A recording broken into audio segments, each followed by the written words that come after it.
5 August Sheikh Hasina ভারতে প্রথমবারের মতো জনসম্মুখে আসছেন, প্রকাশ্যে কথা বলবেন, তার চেহারা মানুষ দেখবে, সেটা বিভিন্ন প্ল্যাটফর্মে সরাসরি সম্প্রচারিত হবে।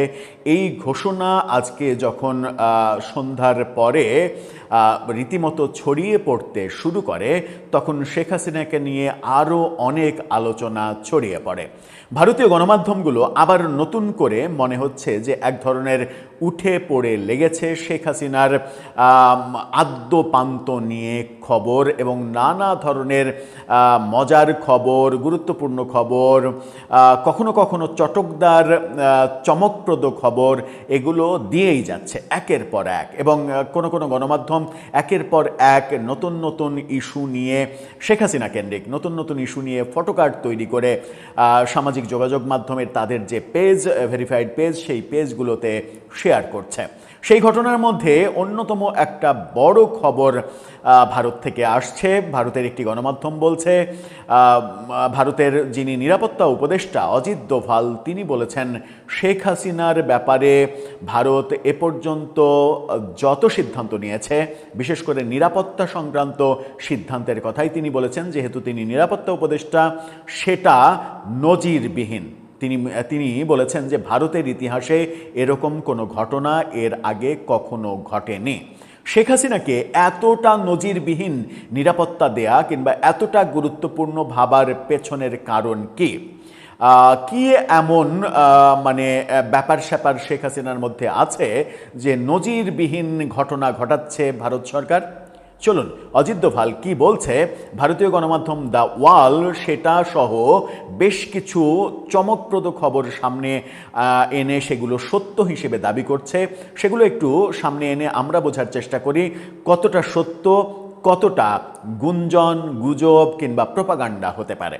সেই আলোচনাই করবো এই ভিডিওতে, থাকবেন পলিটিক্স টিভি। বলছিলাম, শেখ হাসিনাকে ভারতের ইতিহাসে নজিরবিহীন নিরাপত্তা দেওয়া হয়েছে, এটা ভারতের ইতিহাসে আর কখনো ঘটেনি, এমনটা মন্তব্য করেছেন অজিত দোভাল।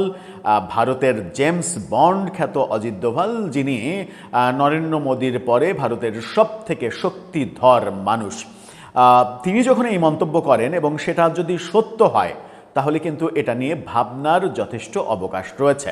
কি বলছে দ্য ওয়াল? দ্য ওয়ালের এই ফটোকার্ডটা দেখে নিন। সেখানে বলা হচ্ছে, ভারতীয় ইতিহাসে নজিরবিহীন নিরাপত্তা পাচ্ছেন শেখ হাসিনা, সমালোচকদের কড়া বার্তা দিলেন অজিত দোভাল।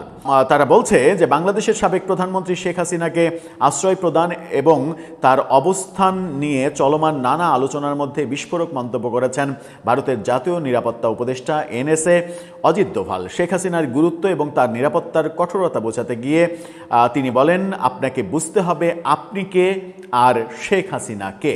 ভয়ঙ্কর কথা। আপনাকে বুঝতে হবে যে আপনি কে কিংবা কতটা গুরুত্বপূর্ণ এবং শেখ হাসিনা কে কতটা গুরুত্বপূর্ণ। এতটা গুরুত্বপূর্ণ শেখ হাসিনাকে ভারত সরকার ভাবছে কেন? পেছনের রহস্যটা কি আমরা জানি না। নজিরবিহীন নিরাপত্তা ব্যবস্থা প্রসঙ্গে বলা হচ্ছে, অজিত দোভাল গত 5 আগস্ট পরবর্তী, অর্থাৎ 2024-এর 5 আগস্ট পরবর্তী সময়ের স্মৃতিচারণ করে বলেন, শেখ হাসিনা ভারতে পৌঁছানোর পর তাকে যেভাবে দিল্লিতে নিরাপত্তা দেওয়া হয়েছে তা ভারতীয় ইতিহাসে নজিরবিহীন। তিনি দাবি করেন, এর আগে কোনো বিদেশি রাষ্ট্রপ্রধান বা ব্যক্তিত্বের জন্য ভারত সরকার এই পর্যায়ের নিরাপত্তা ব্যবস্থা গ্রহণ করেনি।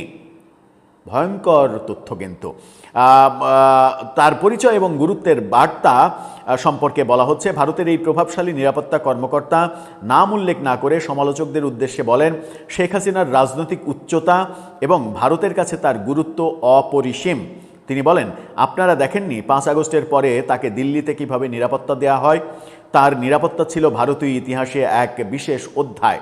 প্রেসিডেন্ট প্রোটোকল ও সরাসরি তদারকি সম্পর্কে বলা হচ্ছে যে সূত্র বলছে, শেখ হাসিনাকে ভারতে বর্তমানে প্রেসিডেন্ট প্রোটোকল দেওয়া হচ্ছে এবং তার নিরাপত্তার বিষয়টি সরাসরি অজিত দোভাল নিজেই তদারক করছেন। ভারতের গোয়েন্দা সংস্থাগুলো 24 ঘন্টা তার সুরক্ষায় নিয়োজিত রয়েছে। ভারতের অবস্থানের প্রতিফলন এটাতে কি ঘটছে সেটা সম্পর্কে বলা হচ্ছে যে রাজনৈতিক বিশ্লেষকরা মনে করছে অজিত দোভালের এই মন্তব্যের মাধ্যমে ভারত সরকার স্পষ্ট বার্তা দিতে চেয়েছে যে বাংলাদেশে অভ্যন্তরীণ পট পরিবর্তন হলেও শেখ হাসিনার প্রতি ভারতের দীর্ঘকালীন আনুগত্য ও সম্মান বিন্দুমাত্র কমেনি, বরং আন্তর্জাতিক বা আঞ্চলিক চাপের মুখেও তার সুরক্ষা নিশ্চিত করাকে ভারত সরকার নিজেদের জাতীয় মর্যাদা ও নিরাপত্তার অংশ হিসেবে দেখছে। খুবই গুরুত্বপূর্ণ কথা। গত 24-এর 5 আগস্ট শেখ হাসিনা যখন ভারতে যান, তারপর থেকে এই ঘটনা প্রবাহ নিয়ে অজিত দোভাল এমন মন্তব্য করেছেন বলে ভারতীয় গণমাধ্যম দ্য ওয়াল দাবি করছে। দ্য ওয়াল আরও বেশ কিছু মানে কি বলবো, যে আপনি দেখলেই আপনার কাছে মনে হবে চমকপ্রদ এরকম ফটো কার্ড তারা মানে সামনে এনেছে বিভিন্ন খবরের সোর্স উল্লেখ করে। যেমন আপনাদের সেইগুলোর মধ্যে দুটো ফটো কার্ড দেখাতে চাই। একটা হচ্ছে যে শেখ হাসিনার সঙ্গে জয়শঙ্করের পুরনো কোনো সময়ের মিটিংয়ের একটা ছবি দিয়ে বলছে সব কিছু মোকাবেলায় প্রস্তুত, ডিসেম্বরেই ফিরছি, ভারত থেকে শেখ হাসিনার নতুন হুঁশিয়ারি। মানে এখানে দ্য ওয়াল আবার নিশ্চিত করছে ব্যাপারটা ডিসেম্বরের মধ্যে না, ডিসেম্বরে। তাহলে কি মানে শেখ হাসিনা পরিকল্পনা ফাইনাল করেছেন যে আগে ফিরবেন না, ডিসেম্বরেই ফিরবেন? আমরা জানি না। আরেকটা ফটো কার্ডে শেখ হাসিনার ছবি ব্যবহার করে তারা বলছে আমি কোনো কিছুর পরোয়া করি না, ডিসেম্বরেই আসছি, ভারত থেকে শেখ হাসিনার নতুন বার্তা।